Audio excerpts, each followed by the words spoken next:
Assalamualaikum warahmatullahi wabarakatuh. Salam. Salam sejahtera bagi kita semua. Pemirsa Mayowa TV, kembali lagi kami hadir di tengah-tengah Anda dalam program acara Bincang-Bincang Redaksi. Bersama saya di sini Leo Prianto Wardiana dan Bang Adi Ilham. Pada topik kali ini kita akan mengangkat kembali yang sempat tenggelam kemarin. Topiknya yaitu tentang kontroversi seputar Bahlil ya. Ya. Pak Bahlil.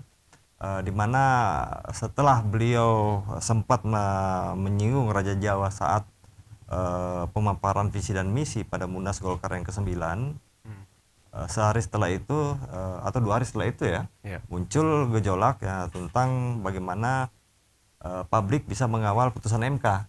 Jadi sempat tenggelam berita ini. Namun kita coba kembali ulik seperti apa sih beliau menyinggung Raja Jawa itu dalam saat pemaparan visi dan misi Golkar pada Munas ke-9. Nah, ini pandangan kita kan mungkin ada spekulasi atau prediksi mengapa dia mengambil atau beliau ini Pak Bahlil ini mengambil perumpamaan itu bahwa Raja Jawa itu harus dimunculkan wacananya di Munas Golkar. Apakah ini sebuah candaan politik atau semacam romantisme tentang raja-raja Jawa yang dulu gitu? Ya.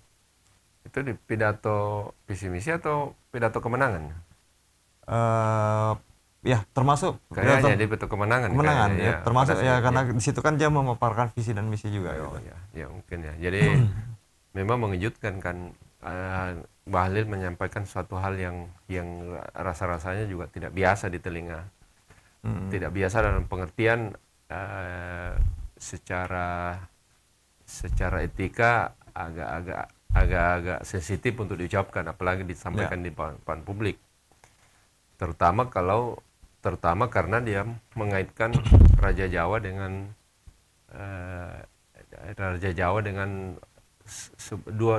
dua kata itu celaka kita. Celaka kita itu kan pengertiannya berarti ini kalimat Raja Jawa adalah dia gambarkan semacam sebuah kekuatan yang dominan. Dominan, bahkan mungkin kesannya sebagai raja yang boleh dibilang agak tidak demokratis lah, kira-kira begitu. Karena di sini beliau mengatakan, kita petik ini, hati-hati terhadap Raja Jawa kalau tidak mau celaka. Celaka ini kan ada makna mengancamnya ini. Istilahnya kalau kasarnya kayak sekarang, lu jangan macam-macam ya. Itu kan ada makna intimidasi. Nah, kalau itu yang kita jadikan dasar, intimidasi kan berarti kan orangnya berarti otoriter. Kan begitu. Sementara kalimat celaka kita itu kan menyambung dengan hati-hati dengan Raja Jawa ini. Ya, betul. Nah, pertanyaannya, Raja Jawa apakah betul yang dimaksud adalah Jokowi? Nah, sebagian orang atau mungkin seluruh atau publik yang sekarang mengartikannya bahwa yang dimaksud Raja Jawa itu adalah Jokowi. Nah, meskipun di situ tidak disebutkan, tapi apa yang disampaikan itu ya dia orang semua memaknai bahwa Raja Jawa yang dimaksud adalah Jokowi. Sementara kalau melihat pengertian Raja Jawa dari bahasa Raja Jawa saja itu sebenarnya sudah tidak bagus, konotasinya sudah tidak bagus. Tapi pertanyaannya kenapa Bahlil ini menyampaikan begitu berani lah, tanda kutip ya, dengan sangat spontan ya, dengan gayanya Bahlil kan biasa begitu ceplos-ceplos ya. Dan barangkali bagus kita dengarkan petikannya ya, apa yang disampaikan oleh Bahlil seperti yang kita sampaikan tadi ya, soal Raja Jawa. Pemerintahan Pak Prabowo Gibran sebagai kelanjutan daripada pemerintahan Jokowi Maruf Amin. Jadi kita harus lebih paten lagi. Soalnya Raja Jawa ini kalau kita main-main celaka kita. Saya mau kasih tahu aja, jangan coba-coba main-main di barang ini. Ini, waduh, ngeri-ngeri sedap barang ini, saya kasih tahu. Nah, itu dia. Sampai menyebutkan soal ngeri-ngeri. Ngeri-ngeri itu kan ada, yang dia maksud ngeri-ngeri itu kan berarti soal ketakutan. Nah, kalau soal ketakutan kan maknanya adalah yang kita Raja Jawa ini adalah orang yang otoriter, Ya, betul. yang otoriter, intimidatif, Mm-mm. apa istilahnya, bertindak semaunya Ya, terhadap orang-orang yang lemah, kan begitu kira-kira, Ya. kira-kira maknanya. betul. Dan ini jadi bisa kita simpulkan bahwa kalau ini yang dimaksud, berarti yang dimaksud adalah Raja Jawa yang zalim. Ya, Bukan Raja, kan Raja Jawa kan banyak. Raja Jawa banyak ya, tentu tentu yang kita tahu banyak Raja Jawa yang bagus, tapi kebetulan untuk yang konteks ini disampaikan Bahlil ini adalah Raja Jawa yang zalim. mm, Nah, Ya. kalau sudah Raja Jawa yang zalim, apakah betul bahwa Joko itu adalah orang yang identik dengan Ya. dengan kata zalim tadi itu? ya. Jadi gini, sebelum kita mengenal kehidupan bernegara Indonesia, Hmm. di beberapa provinsi ya, khususnya di Jawa, memang sudah memulai kehidupan bernegara itu dalam konteks Hmm. kerajaan, sultanan, sultanan. kesunanan atau keadipatian. Ya. Dan ini terjadi sejak abad ke-7. Ya. Namun di sini kan sampai saat ini memang masih ada beberapa provinsi atau daerah istimewa ya, Ya. yang masih mempertahankan status Kerajaan. kehidupan bernegara itu dalam konteks misalnya seperti di Jogja. Jogja, Solo. Ya, Solo, Cirebon dan Banten. Ya. Nah, itu kan masih Dipertahankan ya. eksis ya, Ya. eksis dengan itu meskipun Dia masuk dalam NKRI. ya NKRI. Nah, ini kan yang jadi persoalan, apakah akan muncul raja-raja baru hingga Ibu Mega itu mau berkenalan. Candanya tuh seperti itu.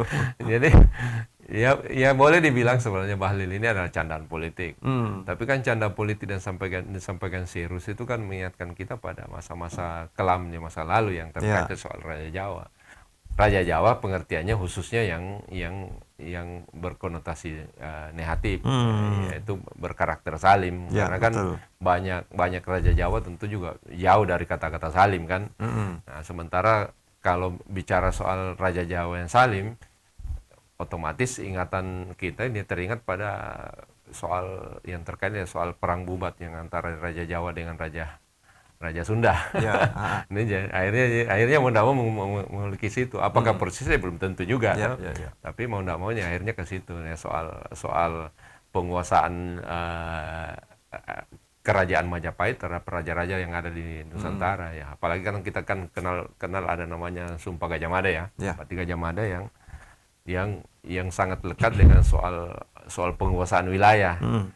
Apalagi kita kenal ada namanya Sumpah Palapa ya. Ya, Sumpah Palapa yang bersumpah akan menguasai seluruh wilayah. Tidak akan makan buah palapa sebelum dia menguasai seluruh daerah-daerah ya. Daerah-daerah.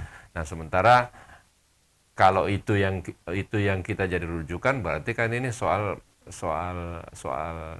sikap atau karakter menguasai, karakter dominan, karakter kalau boleh dibilang karakter penjajah sebenarnya lebih ke situ kan. Ya, istilahnya mungkin bahasanya lebih cenderung ke arah ekspansi. Ekspansi, betul. Jadi ekspansif.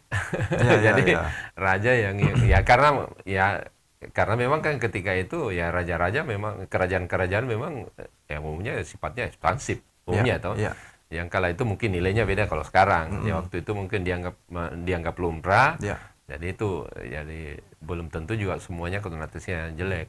Tapi kembali ke soal zalim itu, saya rasa apakah kesaliman itu ada kaitannya dengan soal itu saya rasa jadi perlu kita kaji lagi kembali bahwa apa yang dimaksud itu. Intinya bahwa apa yang disampaikan oleh Bahlil itu membawa imajinasi kita kepada sosok pemerintah yang zalim, otoriter, kan seperti itu. Siapa yang dimaksud Raja Jawa atau identifikasi mana yang dimaksud Raja Jawa yang zalim itu ya kita juga belum bisa pastikan yang mana. Ya. Nah itu kalau secara sekilas ungkapan Raja Jawa sebenarnya kalau kita masyarakat umum kan menilainya pasti jelek lah. Ya, pertanyaannya Bahlil menyampaikan ini, apakah Jokowi senang dengan penyebutan itu? Iya, utamanya itu tadi, hati-hati terhadap Raja Jawa kalau tidak mau celaka. Iya. Ngeri-ngeri sedap. Iya, kan? ngeri-ngeri sedap. Ini kan ancaman. Jadi ini pasti ancaman. Berarti kan ada dominasi, ada ada intimidasi di situ. Hmm. Jadi ada kekuasaan yang seperti tidak terbatas kan.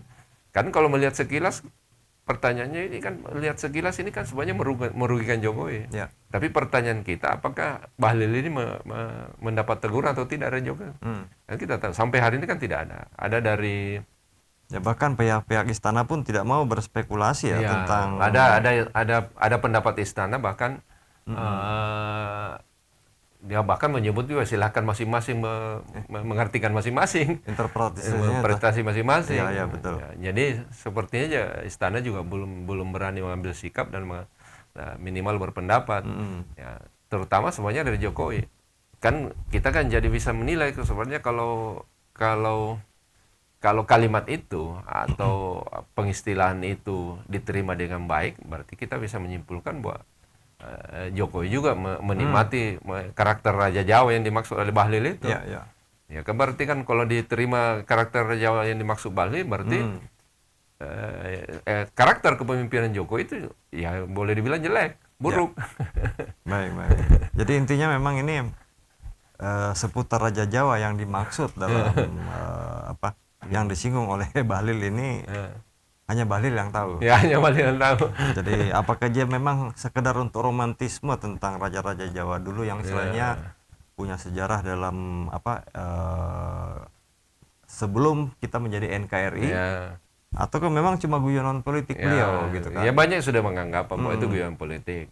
Tapi kan spekulasinya kan berkembang karena itu disampaikan dalam satu ya, bukan keselip lidah, slip of tongue sih kan. Ya. Jadi orang menganggap ini disampaikan secara serius dan dalam keadaan sadar dan kemudian disampaikan dalam forum besar, terutama di hadapan Jokowi. Di hadapan Jokowi. Di hadapan Jokowi.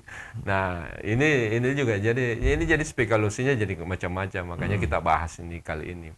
Bahkan ada yang menyebut bahwa jangan sampai kalau kita konotasikan Raja Jawa yang dimaksud adalah Raja Kerajaan Majapahit. Ya, kalau Kerajaan Majapahit rajanya Hayam Wuruk, patinya Gajah Mada. Ya. Yang lalim sebanyak boleh dibilang di situ karena pati ini kan jangan-jangan Bahlil ini mendeskripsikan dirinya sebagai pati Gajah Mada. Ya memang intinya memang ini yang yang disampaikan Pak Bahlil memang syarat dengan makna, kalaupun harus ada klarifikasi, dia juga pasti mengklarifikasinya dengan guyonan juga. Ya itu, karena begini, dia sempat klarifikasi itu candaan politik, tapi ini kan barang yang sudah diucapkan kan tidak mungkin ditarik lagi. Candaan politik, apalagi yang kalau saya sudah singgung soal 2 hari setelah itu kan ada kejadian di Indonesia ini terkait penolakan DPR atas hasil putusan MK. Itu kan menimbulkan gejolak politik, demo di mana-mana dan uniknya di antara demo-demo itu banyak yang mempersonifikasikan Jokowi itu sebagai Raja Jawa, menjadikan sebagai tagline tuntutan itu, ayo kita turunkan Raja Jawa, kan jadi begitu. Artinya ya, Bahlil ini sebenarnya mencelakakan Jokowi sebenarnya. Mencelakakan Jokowi, akhirnya memberikan amunisi kepada orang-orang yang menentang Jokowi, mencapnya dia sebagai Raja Jawa. Tapi Raja Jawa, sekali lagi Raja Jawa yang negatif, bukan Raja Jawa yang positif, karena Raja Jawa yang positif juga masih banyak. Ya, betul. Meskipun kehidupan pendengar kita sekarang sudah berubah konsepnya, namun yang namanya kita melirik ke belakang tentang sejarah sih boleh-boleh saja. Gitu kan. Nah, ini saya kira begini, ini pelajaran bagi semua anak bangsa, terutama yang elit-elit politik ya, bahwa ya dalam berkomentar itu ya boleh saja ceplas-ceplos, tapi kan mestinya ada tiga karena itu bisa merugikan orang, merugikan ya termasuk merugikan ya terutama merugikan Jokowi. Kecuali kalau Jokowi sendiri itu menikmati itu pengistilahan itu, jangan-jangan juga Jokowi menikmati. Ini kan jadi tanda tanya, apakah Jokowi ini terima atau malah senang dibegitukan, disebut sebagai Raja Jawa, kan kita nggak tahu juga kan. Ya, saya kira kalau memang tidak suka harusnya ya buat pernyataan bahwa itu bukan keinginan Jokowi, atau bahkan ya kalau bisa, atau mungkin Pak Bahlil ini mempersonifikasikan Jokowi ini sebagai Raja Jawa bisa jadi, itulah. gitu kan. Ya, nah kalau dia ini kan jelas mempersonifikasikan Jokowi sebagai Raja Jawa. Itu kalau kita maknai itu, Ya. karena dua rangkaian kata itu yang bersambung kan. Kan pertanyaan kita, apakah Jokowi itu suka dengan pengistilahan itu kan? Ya. Karena kalau dia suka berarti kan ya boleh juga disebut bahwa Jokowi juga adalah bagian dari pengistilahan zalim itu. Ya. Tapi kan belum tentu. Jangan sampai Jokowi juga tidak suka disebut seperti itu. Betul. Karena faktanya ini merugikan sebenarnya. Kalau melihat Ya. secara etis kan merugikan. Ya, sebenarnya. dan pihak istana pun harus hati-hati menanggapinya ini. Ya itu dia. Jangan sampai terjebak yang namanya Ya. guyonan politik yang akhirnya menjadi sebuah polemik politik. Ya, itu yang kan. polemik politik dan akhirnya itu pengistilahan itu jadi melekat di Jokowi. Nah, kalau melekatnya misalnya positif tidak ada soal. Kalau melekatnya adalah negatif, itu kan jadi buruk jadinya. Ya, betul. Nah, ini menarik ini. Ketika kontroversinya Bahlil tenggelam oleh putusan MK, kita kembali ke putusan MK ini, Bang. Di sini kan dikatakan bahwa pasti ada beberapa prediksi ya dari hasil putusan MK yang jelas akan mempengaruhi peta kekuatan di masing-masing koalisi. Utamanya di Kim dan PDIP sendiri yang sampai saat ini masih single factor ya, istilahnya belum. Ini gimana, Bang, analisanya? Apakah khususnya untuk Kim sendiri yang merupakan koalisi Indonesia Maju Plus ini akan memiliki peluang juga sehingga kekuatan dari Kim ini mungkin akan mengalami pelonggaran atau pelemahan gitu. Ya, kalau kita melihat situasinya sih kan yang ditentang oleh para masyarakat sipil dan mahasiswa termasuk pelajar itu adalah soal keinginan DPR mendegradasi hasil keputusan MK. Nah, tapi kalau melihat perkembangannya kan ada tanda-tanda bagus bahwa DPR ini sudah melonggarkan upaya penjagalannya dengan cara membatalkan rapat paripurna itu. Cuma kan masyarakat sipil ini, para demonstran ini tidak yakin bahwa itu betul-betul akan dipatuhi. Pembatalan itu harus dipatuhi karena masih ada tanda-tanda PKPU-nya belum tegas untuk mengakomodasi keputusan MK, khususnya terkait yang keputusan 70 nomor 70. Ya, karena harus konsultasi dulu katanya ke DPR ya. DPR sih tidak soal ya. DPR sih tidak soal. Yang soal adalah kalau dia mengartikan atau menerjemahkan PKPU-nya atau peraturan KPU-nya bahwa batas usia 30 tahun itu bukan berdasarkan saat pendaftaran tapi saat pencalonan, saat pelantikan atau penetapan. Nah, kalau penetapan itu kan berarti kan keputusan MA yang diambil bukan MK. Kalau MK kan 30 tahun itu pada saat pendaftaran. Kalau MA penetapan penentuan usia itu daripada saat penetapan sebagai calon, sebagai calon. Misalnya kalau gubernur ya sebagai gubernur gitu. Nah, itu yang dikhawatirkan sehingga pada akhir-akhir ini sekarang yang kita lihat demo ini belum surut juga. Pada hari Kamis itu demo besar-besaran sampai malam, bahkan dilakukan aksi kekerasan terhadap demonstran oleh aparat. Tapi rupanya itu tidak menjerahkan karena hari Jumat itu masih berlangsung demo yang besar-besaran juga, baik di DPR maupun depan KPU. Bahkan ada beberapa wilayah demo itu berlangsung hingga malam, pada Jumat malam ya. Termasuk yang di Bandung. Bandung juga terjadi chaos juga di kawasan Dago itu ya, juga dengan tema yang sama. Berarti begini, maknanya bahwa ada ketidakpercayaan publik terhadap apa yang sedang dimainkan oleh DPR ini. Jangan sampai misalnya mengkhawatirkan tiba-tiba muncul pengesahan draft RUU Pilkada di saat masyarakat atau para demonstran itu sedang lemah. Ini yang sedang dikawal. Jadi harus para demonstran harus memastikan bahwa PKPU sudah harus keluar seluruhnya harus sesuai dengan keputusan MK sebelum pelaksanaan pendaftaran. Pendaftaran kan pilkada kan mulai 27. Ya, 27. Jadi ini memang apakah Kim akan berubah sikap setelah putusan MK ini kan masih merupakan tanda tanya ya sebelum tanggal 27 ini ya. Ya. Khususnya untuk case atau kasus di Jakarta. Kalau kalau Kim plus plus ya. Kim plus plus karena kan ada dua kubu yang bergabung. Iya. Kubunya Anies dan kubunya Ganjar, mantan kubunya Anies. Jadi Kim plus plus itu ya kita perkirakan sih kalau ini apa keputusan MK yang diakomodasi dalam PKPU maka karena ini kan kalau misalnya itu berarti 20% syarat untuk mengajukan calon turun jadi 7 dari 7,5%, 6,5%, ada yang 10%, memungkinkan sebagian besar partai khusus kalau di DKI sebagian besar partai bisa mengusung calonnya sendiri. Jadi kalau melihat situasinya ya kemungkinan besar Kim plus plus ini akan ada yang akan keluar dari koalisi untuk mengusung calonnya sendiri, kadernya sendiri. Nah, kan yang jadi soal kan semuanya di Anies. Kalau khususnya DKI berarti Anies pertanyaannya kan apakah maju atau tidak. Ya antara maju dan tidak karena PDP sendiri tadinya fix akan mengusung Anies, tapi kemudian ada pernyataan dari Mega bahwa yang kontroversi itu bahwa sepertinya tidak sepenuh hati untuk mengusung Anies. Ya, oke ini satu juga. Ini masalah canda politiknya Mega ya atau sentilan lah saya anggap ya, yang mengatakan bahwa ini seperti yang kita sudah lihat di beberapa media yang mengatakan bahwa sekarang baru mau cari dukungan. Kemarin kemana aja gitu kan. Ya itu dia. Nah, jadi istilahnya enak aja mencari dukungan gitu kan. Tapi kan ini nanti dia mau nurut gitu kan.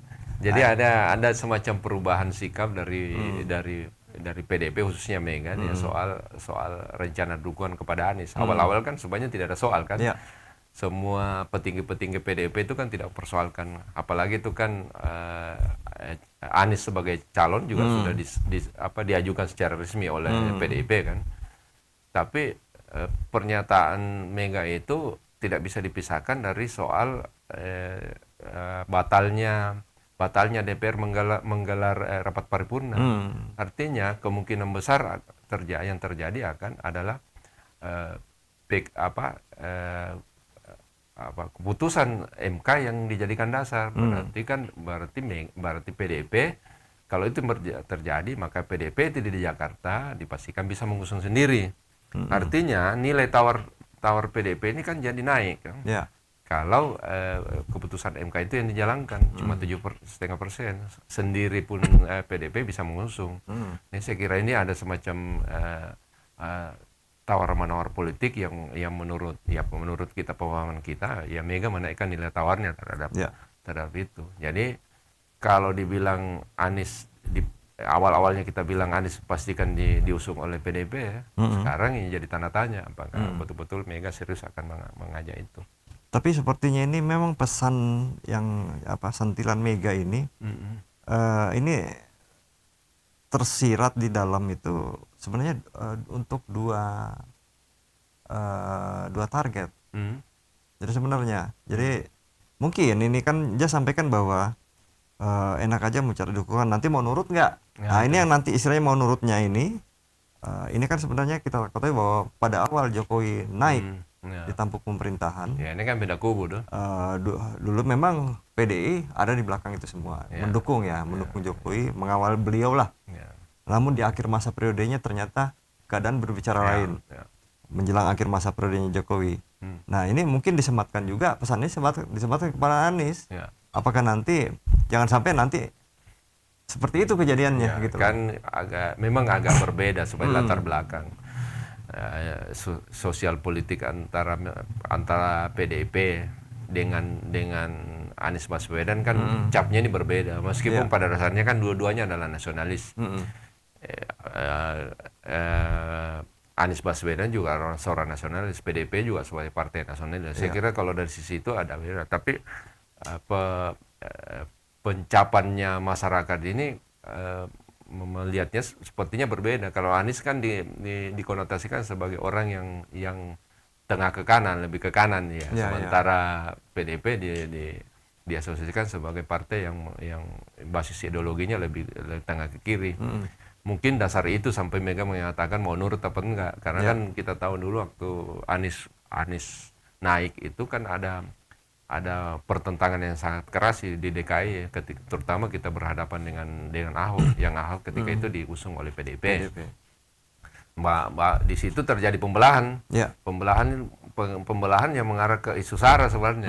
Nah itu jangan-jangan itu yang dimaksud Mega, bahwa ini ada perbedaan antara dua. Artinya mau nurut ini kan pengertian Anda mau ikut sebagai orang yang ideologinya sama dengan PDIP.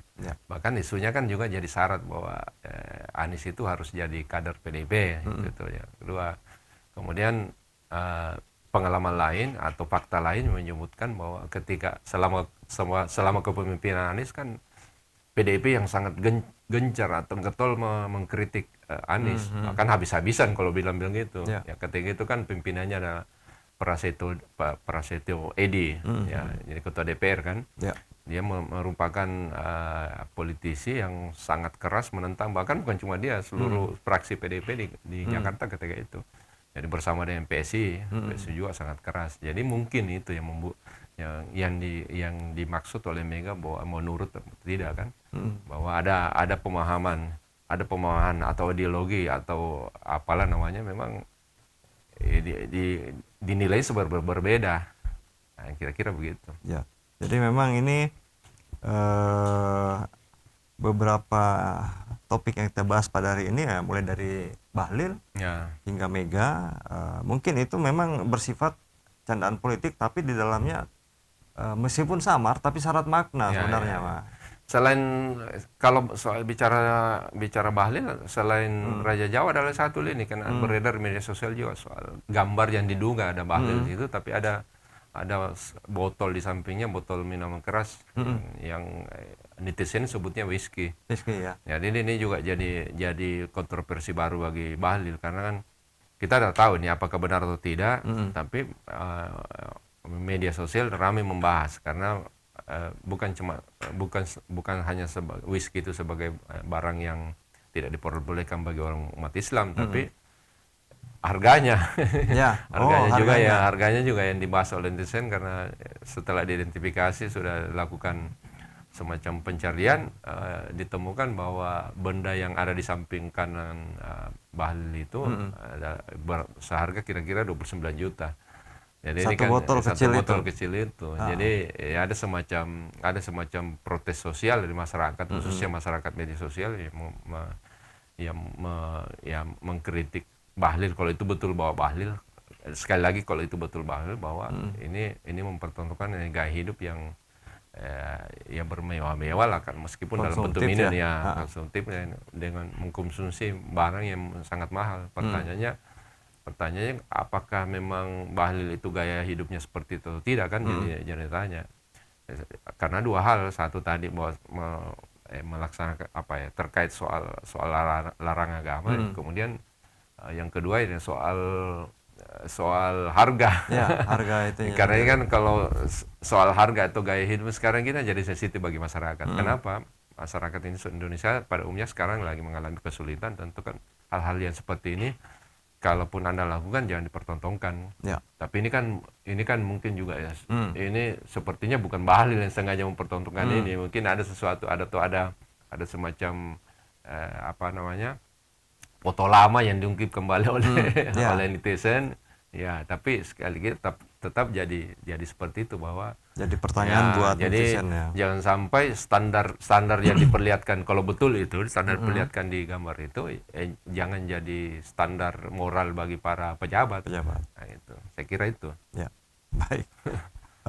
Pemirsa, mungkin yang kita bahas kali ini memang masih seputar tentang kontroversi yang terjadi di negeri ini, khususnya di kalangan kekuasaan dan DPR.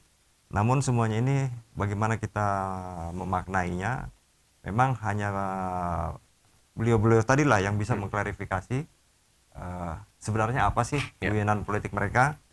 Terus kalau ada misalnya dugaan-dugaan seperti tadi, yang gambar yang disandingkan fotonya ada botol whisky di sampingnya Pak Bahlil, Mungkin itu juga perlu ditelusuri. Ya. Karena di sini kan kita Gimana ya? berbicara masalah jejak digital Iya, ya, iya. gitu kan. Tapi itu semua kembali lagi kepada netizen Heeh.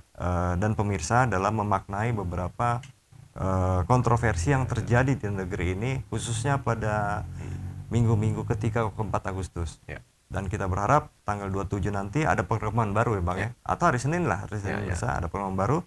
Kita Yang- akan yang- ungkap kembali seperti apa topiknya. Saya Leo Priantiwardiana dan Bang Andi Ilham mohon pamit dari hadapan pemirsa. Wassalamualaikum warahmatullahi wabarakatuh. Assalamualaikum warahmatullahi wabarakatuh.